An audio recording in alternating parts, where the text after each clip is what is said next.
As of Wednesday, the Trump administration will no longer consider parole for Central American minors who are screened for refugee status, shutting down a pathway former President Barack Obama created to deter children and teenagers fleeing violence in El Salvador, Honduras, and Guatemala from attempting to enter the U.S. without authorization. The Trump administration often talks about the need to deter unauthorized immigration by minors, including the dangers children and teens face when they make the journey alone. But they're not allowing many Central American minors to come legally, either.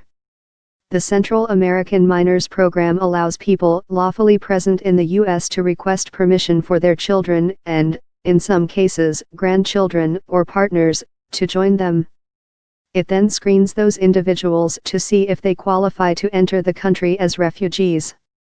Up until Wednesday, if people didn't meet the narrow definition of refugee and were deemed to be in danger, they could still qualify for parole, which allowed them to come to the U.S. on a legal but temporary basis.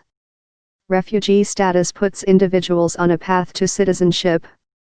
The program has had its problems. Critics say it moves too slowly, and some parents have said they eventually turned to smugglers because they felt their children were in imminent danger. But while it's had a negligible impact on immigration numbers, the program has also allowed more than 3,000 people, about half of them under parole, to travel to the U.S. and reunite with their families. The refugee portion of the Central American Minors Program will remain in place, according to government officials. But eliminating the possibility for parole under the program could be devastating to people already in the pipeline who will now have to start at square one and might not be able to find a way to come legally to the U.S. at all. After considering the program based on Trump's executive order, DHS decided to end it, USCIS spokesman R. Carter Langston said in a statement.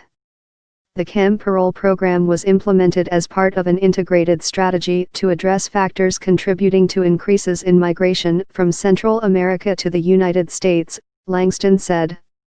However, as indicated by the President's executive order, DHS is pursuing a new strategy to secure the U.S. southern border. Immigrant and refugee advocates say the new situation could be a boon to smugglers. Desperate parents may turn to smugglers more often if they have no other option, said Lavinia Lemon, president of the U.S. Committee for Refugees and Immigrants, a resettlement organization. Every parent has to ask themselves what would they do to rescue their child, and I don't think most people put a limit on that, Lemon said.